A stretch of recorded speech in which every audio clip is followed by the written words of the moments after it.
Today we're going to be taking a look at designing mechanical keyboard PCBs. Now if you haven't already seen my previous video, I recommend going back and watching that one first because I go over the core knowledge you're going to need in order to follow along with this one, specifically what a keyboard matrix is. Now if you already know what that is, you're pretty much about 90% of the way there to making your own PCB, and following along with this video is going to be really easy for you. So with that said, let's jump in and we'll take a look. First you want to go to kicad.org and then just download and install Kicad. Set it up with the defaults, pretty self-explanatory there, but this is pretty much the most popular PCB design program out there, specifically for mechanical keyboards. So one I use is what many people use and is what most of the libraries are built upon. We can move on to my Scotto keybs repo here and then take note of the Scotto Kicad folder. Basically what this is a collection that I put together of all my favorite libraries, specifically for key switches, for LEDs, OLEDs, microcontrollers, all that really popular stuff for keyboards that just makes it really easy to get set up. After you have this saved somewhere safe, we're going to jump over into Kicad and we're going to go up to our preferences and then we're going to configure a path. Now it's pretty important you set up your path right because it's going to basically tell Kicad where to look for certain files,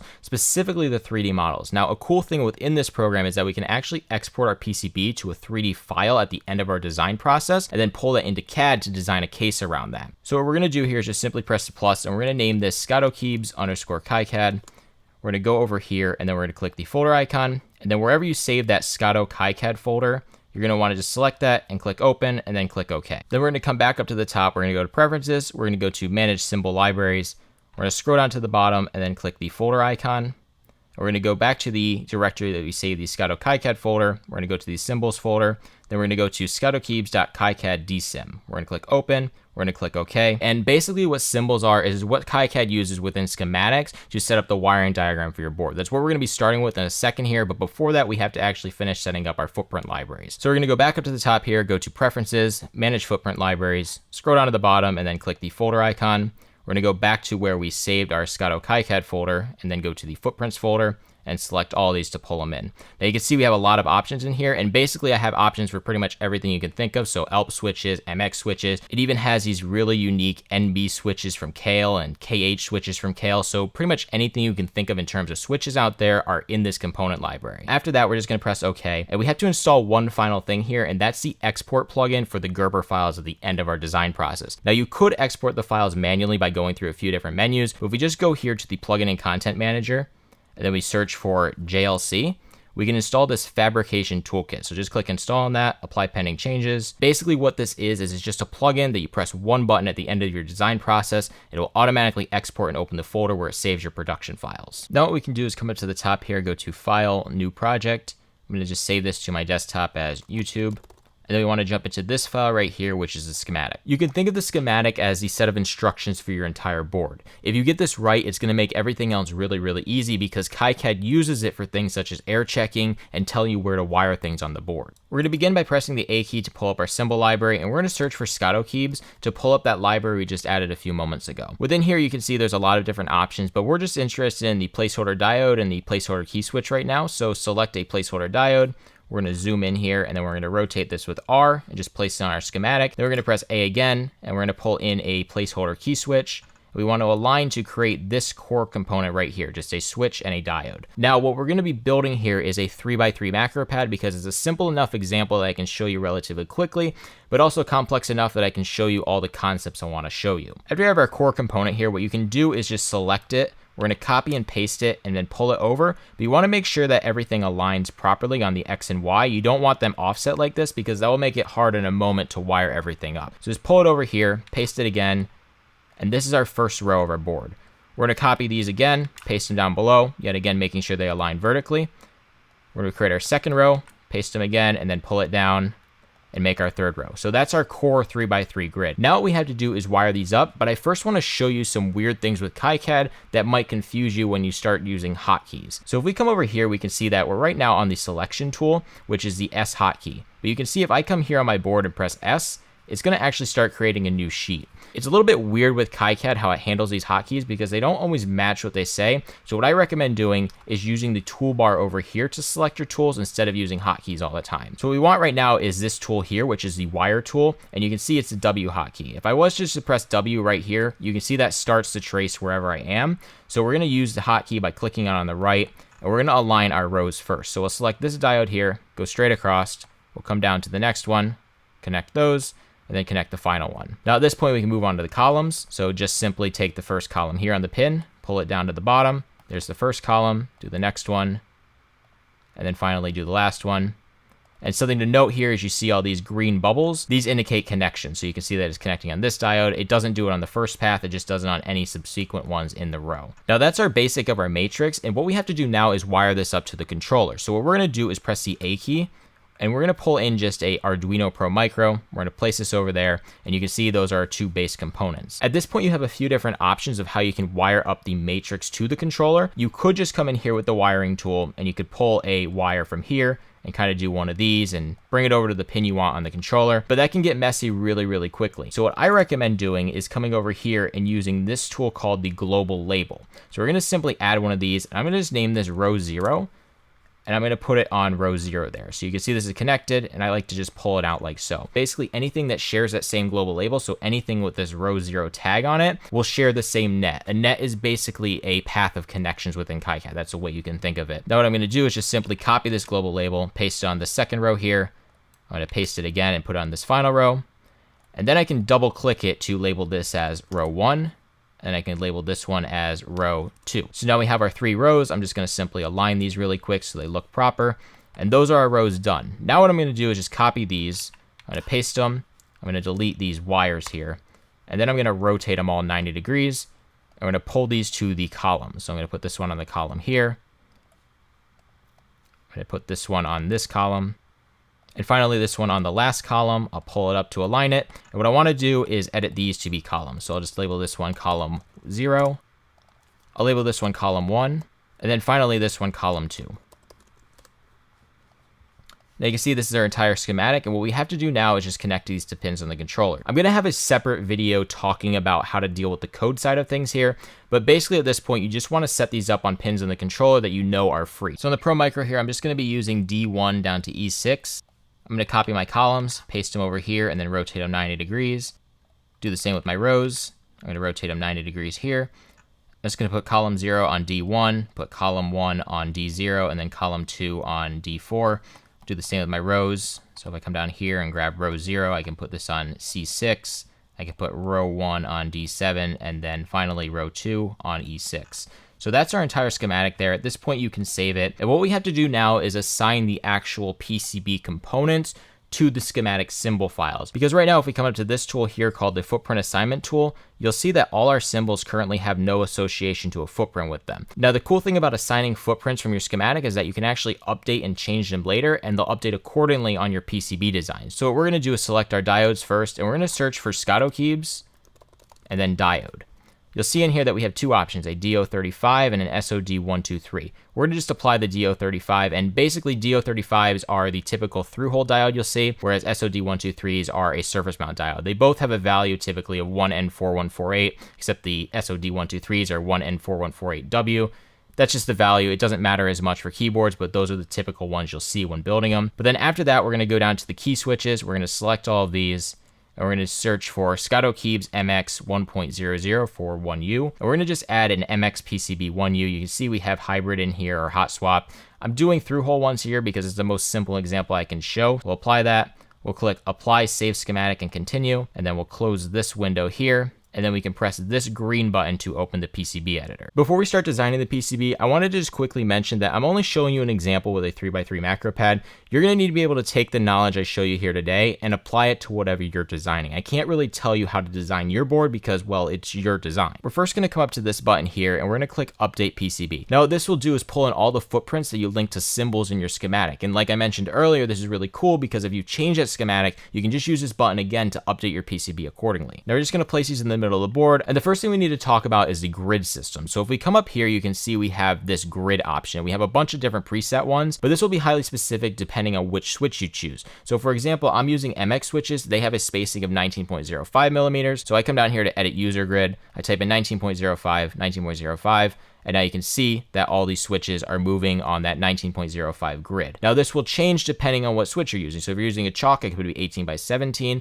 You could be using a 16 by 16 switch. I think that exists. There's different options here, and it's going to be highly specific to what you're designing. Another tip here, if we come back up to the user grid and then go to edit, is that if you want to move a key in a quarter unit, you can actually do that. So if we take that 19.05 and then divide it by 4, you see we get 4.7625. If we plug this into there, we'll now have quarter unit increments on our grid. So at this point, you can see they're moving on the grid, and what we have to do first is set an origin point. So if we come in here and press the S key, we can set an origin point on this first switch, which will make everything else move in relation to that origin point. So we come down here then and select this next switch, we can right click, go to positioning tools, and then click move with reference. We'll set the point on this one to the top left, and you can see now that point is moving in relation to that origin point that we just set. So what you want to do now is just align all your switches. I do want to take a quick note of these numbers at the top here. You can see we have S1, S4, S7. If we click this button, we can jump back to our schematic, and you can see that we actually have S1, S2, S3. Click this to jump back to the PCB. Of course, it doesn't really matter as long as your wiring is correct when you wire everything up. But for this example here, it just makes a lot more sense to wire them in a grid of 3x3 that aligns our schematic. So I'm going to do that really quick with the two tools I just showed you.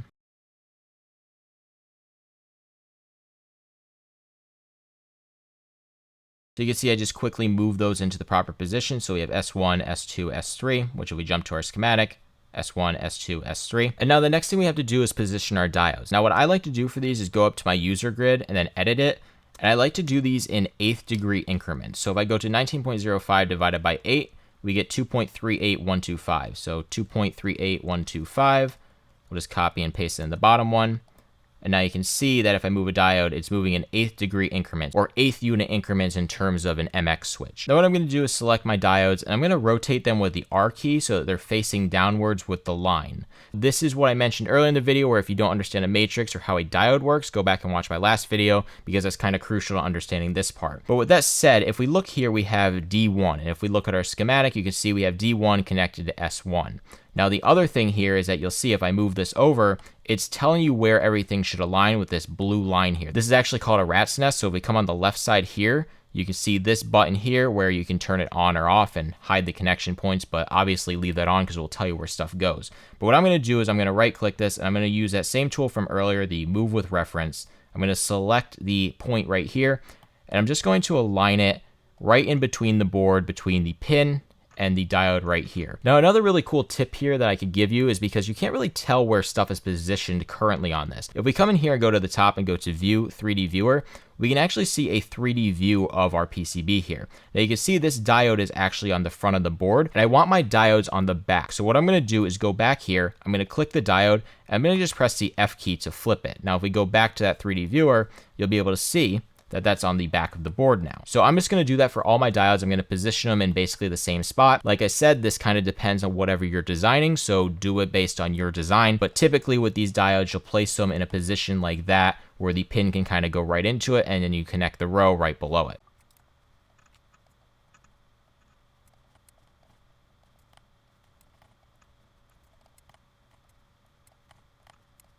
All right, so let's pause here for a second. You can see this diode, I accidentally messed everything up on it. And instead of trying to reposition that manually, what I can actually do is just select it.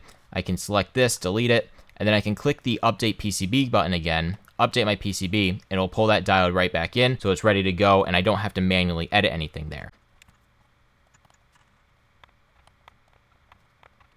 So now we have the entire grid all wired up, all the diodes are positioned, and then we have all the switches positioned. If we go up to the View 3D Viewer tab again, you can see here that everything's on the board as we'd expect. We have all our diodes on the back, and then we have our switches. And just a tip with this 3D viewer, if you want to, you can come up here and turn off certain devices. So this is for the through-hole devices, and then this one's for the surface mount devices. So you can just kind of hide things and get a better idea of how your PCB looks. At this point, what we're ready to do is start running our traces, which is basically the copper layer. And we're going to be running a dual layer board here. So we'll have traces on both the front and the back side of the board. And I'll also be showing you something called a via, which allows you to pass a trace through from the back of the front or the front to the back. So I'm just going to come over here and click this tool, which is the Add Track tool.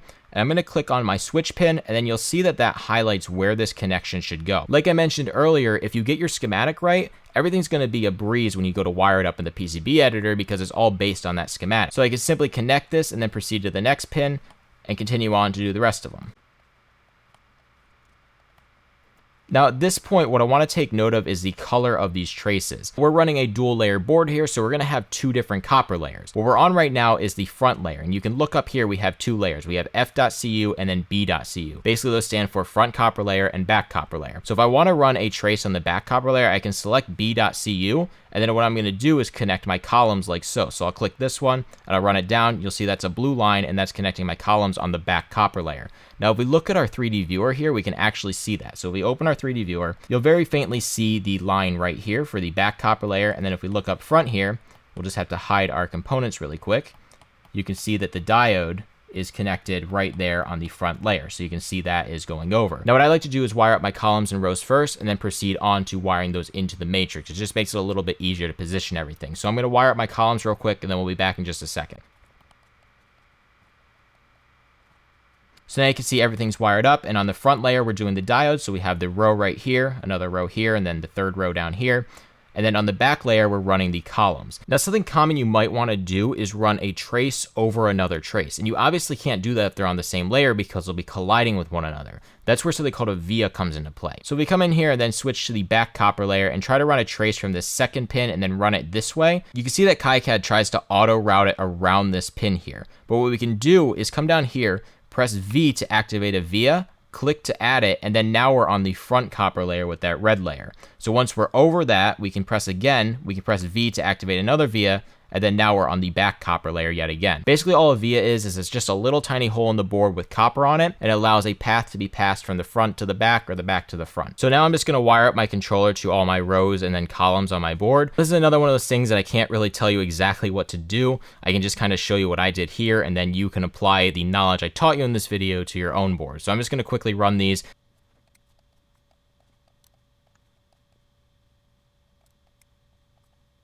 So now there's everything connected, and if you look down on the bottom left, you can actually see what's unrouted or not. So this is really useful to tell how many things you still have to route.